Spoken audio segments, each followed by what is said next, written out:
Good evening, ladies and gentlemen. Vampire YGO here, back at you with a Simorgh Deck profile after slacking for a little while. I know it's been a bit since I've uploaded a video. I thank you guys again for the likes and comments, feedback, everything. The Crusadia profile actually shot up more than any of my other videos. I appreciate all the feedback. Again, please let me know what you guys think. Like, subscribe, dislike, comment, whatever. If you dislike it, please just let me know why. And then again, if you guys have any advice or anything like that or any questions, let me know. But yeah, again, it's pretty much a pure Simorgh build at this point. But first we'll start off, I guess you say, with the normal Simorgh monsters. This one is Bird of Beginning. There's a decent amount of them that are level 4 and lower that are actually really good for this deck.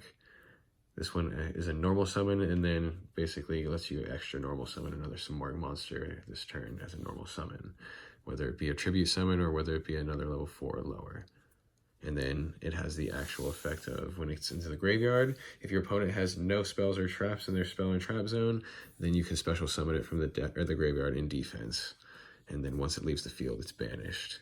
And that goes for all of the level 4 and lower Simorgh monsters. You have Bird of Bringing, numero dos here. And they all go up a level pretty much as they go. This one is one of the best cards in the deck. It allows you to search for any Simorgh card from your deck and add it to your hand, and then has the same grave effect as well. It's awesome. So you can pretty much normal, extra normal him, add a card to hand, which pretty much would be the spell cards Simorgh Onslaught. But this card's awesome. They all look really nice too. I really like the artwork on the Simorgh cards. Just a bunch of crazy looking birds with jewelry and stuff. There's a dark series of them, and then there's a wind series of them, but they kind of, you can tell in the artwork that they're going at it like two rival clans or something. This is Simorgh Bird of Calamity. It's like a Foolish Burial. I've seen a lot of profiles online run 3 of this. I was running 3 for a long time, but I added the Foolish Burial, and then I also swapped out one version for the Barrier Statue of the Windstorm, so you get the extra summon of not special summoning for your opponent if you get it. This deck is purely going first. I would say it does decent going second if your opponent doesn't get that great of a board, but depending on what you get, this deck is amazing going first. You can set up a decent amount of stuff to stop your opponent from going off. So you get Calamity here. What he does is when he's normal summoned as well, you get to send a Simorgh card from your deck to your graveyard. And then I run 2 of him. And then same thing, he is level 3, and he has the grave effect of being special summoned with no spell or traps on your opponent's side. Also, again, why you want to go first. They're also fodder for the Simorgh of Darkness as well, and the other Simorgh's effect. You have one Simorgh Bird of Protection. This one's crazy. He's kind of like a compulsory for spell and traps, and your opponent's spell and trap zone. When he's normal summon, you can target one of the spell and traps and send it back to their hand. And then he has the grave effect as well. It looks pretty sick. So it looks more like a griffin. And then we get to the darks, or at least for the start for the larger ones.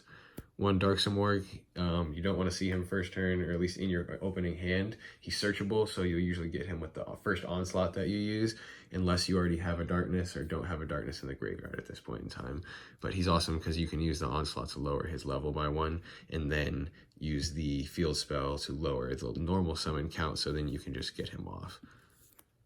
And then everyone knows he's got the spell and trap effect where your opponent cannot set spell or traps in their spell and trap zone. And this guy, he is the belle of the ball, as you can say, Simorgh of Darkness.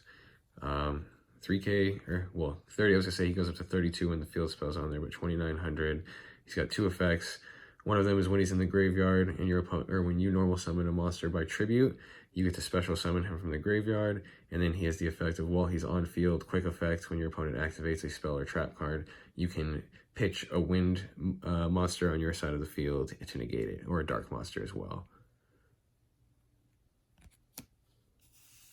Yeah, but honestly, he's a monster. He's probably the coolest card in the deck. And then you usually want to get him on the field first turn again to negate the spell and the trap cards. Up next, we have the Wind Big Boys. we have the Simorgh Bird of Ancestry. It's a little bit older card, but with this one, it's pretty cool to get. If you do end up going second, you want to search this one. You can bounce 2 cards on your opponent's field back to their hand. It's like a double compulsory if you use tribute summon with a wind monster, which 90% of the time you're going to. And then obviously he gets the boost to 32 with the field spell on there as well. And then while he's on the field, you get 1 tribute summon monsters for wind monsters, take 1 less summon. Or 1 less tribute. Then we have Simorgh, Lord of the Storm. He's the one I was running 2 of, but then switched one out for him. Again, he's searchable. You do want to see him. It's not bad to see him in the open hand because you want one of the wind monsters that's with a high level, essentially to activate the effect of Elbor's the field spell. So you kind of want to use that. It gets you the extra tribute summon and lowers the cost with 1 in your hand as well. But you have to have a level 7 or a level 5 or higher Simorgh card in your hand. It has to be Simorgh as well, if I'm not mistaken. I'll double check. Let me pull it up. 1 barrier statue of the Stormwinds. I mean, it explains itself. No monsters can be special summoned except wind monsters. So pretty much what you want to do is throughout the deck, you'll see I have another spell in here that gets this card out pretty easy. You do want to see this firsthand, but it's not as often. I would say it's like a 50-50 chance that you usually see this one based on the amount of duels I've done with it. But if you do get it, it's obviously, you're pretty much GG for the first round. You want to run 2 Mist Valley Apex Avions. I was running 1 for a while, but 2 is awesome. You do want to see this one firsthand as well. If I'm not mistaken, I think the Elbor's is just 1 Wind Wing Beast level 5 or higher to do. So I think you can reveal the Apex Avion. Got the regular Hidden Arsenal 2 secret. Oh, I love the artwork on this card. We got the dual terminal. But yeah, this card's awesome. When it's on the field, quick effect, when your opponent activates a card effect, you can pitch this card back to your hand to negate the activation and destroy the card. And then obviously you can reveal again and use it again and get it back on the field. It's really easy to tribute summon in this. And then for the last of the monsters, we run 3 hand traps. Still, in my opinion, the best hand trap in the game. The Ash Blossom and the Joyous Spring.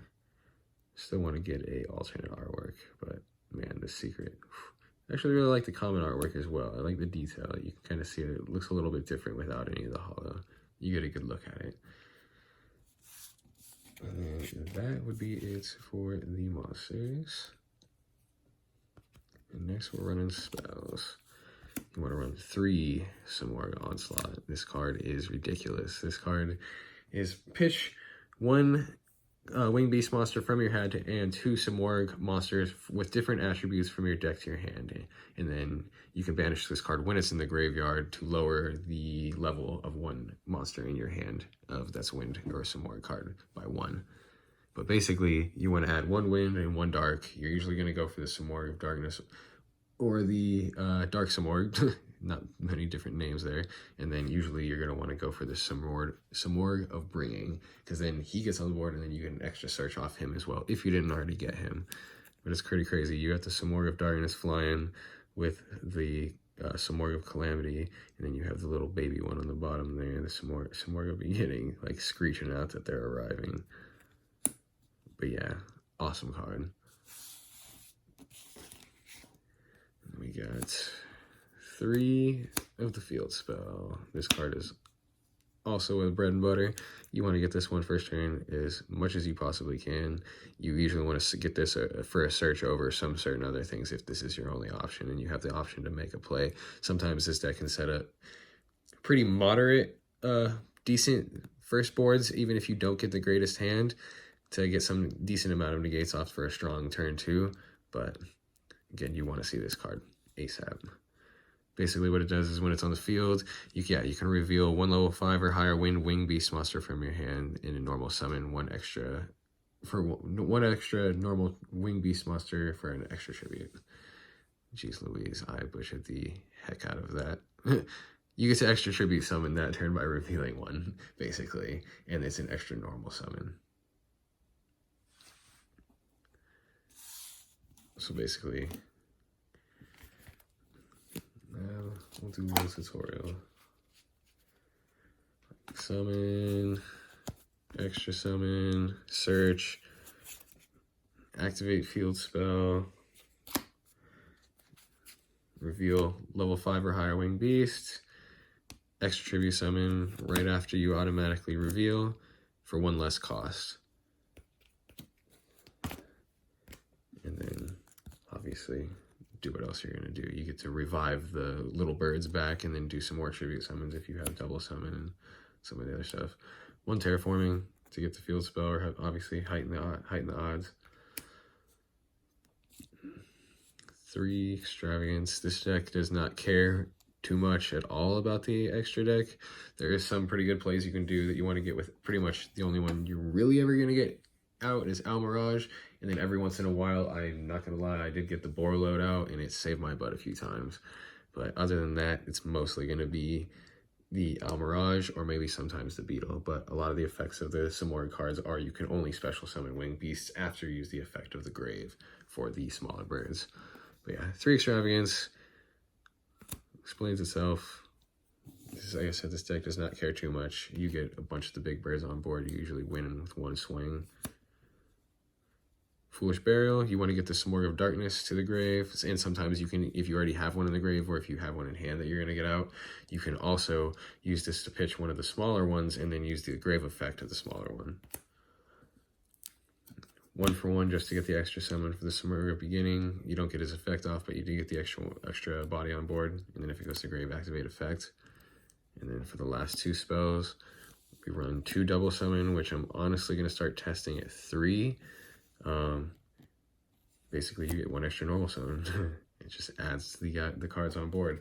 I suggest testing this deck out if you're ever interested in it. Try the profile out on one of the online websites or something just to see if you like it. Like I said, try to go first as much as you possibly can, but it is awesome. It is a really fun deck, and it actually does well against a decent amount of the meta decks that are out, but obviously there's a reason why it's not meta. But it's really fun, and it can compete, but just obviously to a certain extent, your luck also runs out. You run 3, I forgot the other one, Harpy's Feather Storm. This card is amazing as well. It's pretty decent to get out first turn. Based on what happens is I also have 2 other cards that help to get it out. It is Trap Trickable. So running 5 in the deck, 3 Trap Tricks is just too much. I was seeing 2 or a Trap Trick and Harpy's Feather Storm in hand already. You just don't want to see both. You want to see just one of these options here to get in your hand. And then obviously these will thin the deck out a little bit. But yeah, what this card does is if you have a Winged Beast monster on the field, until the end of this turn, negate the effects of any monster effects your opponent activates. And then the other effect is a Harpy effect. You get to activate it from hand if you have a Harpy card, which you'd only do if you had the link on the field, but pretty much never use the link for that one. It's just a just in case, pretty much, for, you know, something that might never happen. But yeah, that card, you get it out first turn, end your turn. When they do something, chain, activate it, negate all the effects. It negates hand traps, everything like that. They pretty much just have to, you know, sit there and look at you. If you have the Simorgh of Darkness on board, this guy, yeah, deactivates all their spell and traps. And then I didn't even go over the Lord of Storm, which I forgot. This guy right here, if an opponent activates a card effect, whether it's monster spell or monster effect, or trap effect, you get to bounce 1 card on the field by pitching one of your some more cards on the field. And like I said, he's the spell or trap negator. He just pitches a card to deck, but he also makes it to where your opponent cannot target him, like I said, with spell or trap effects as well. But yeah, that would be it for the main deck. Extra deck is just every once in a while. Like I said, you usually use one of the 2 smaller birds to make this. If you get a really good hand, then do a tribute summon, get the Simorgh of Darkness, and then you want to have him pointing towards the Simorgh of Darkness for protection. But yeah, Almirage is awesome. 1 normal summon monster with 1,000 or less attack, super easy.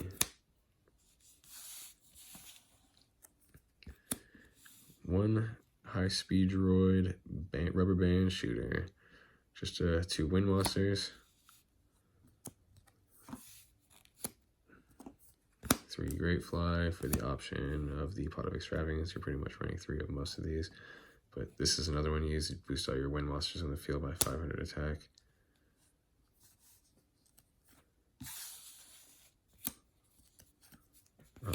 wish I had a prismatic of these ones, but I run 2 Wind, the Wind Charmer, 2 Wind Conductor. Again, both of these monsters, the ones I just showed, they're all just pretty much Wind Links, Link 2s with some good arrows. 1 Nightmare Phoenix, 1 Apollousa, which I've actually made this not as much as I made the Borreload, but here and there. Say Almirage, then Borreload, then Apollousa, and then also every once in a while you'll make this guy as well. Oof. Fire card. Getting this out with some of the Simorgh cards too for extra negates. Woo. Not often. Like I said, Almirage more than anything. And then obviously their effects they all speak for themselves.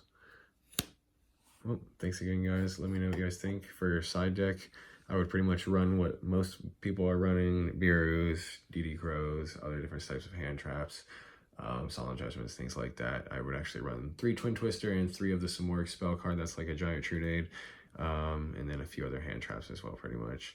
But yeah, it's pretty much whatever you think you're playing at your locals, or whatever you think you're going to play if you go to tournaments or fight things in the meta. You obviously know what's out there. But yeah, thanks again, guys, for your guys' time. Please let me know what you guys think. Please like it, subscribe. If you dislike it, please let me know why. Thanks again for everything. Let me know what you think. Bye, guys.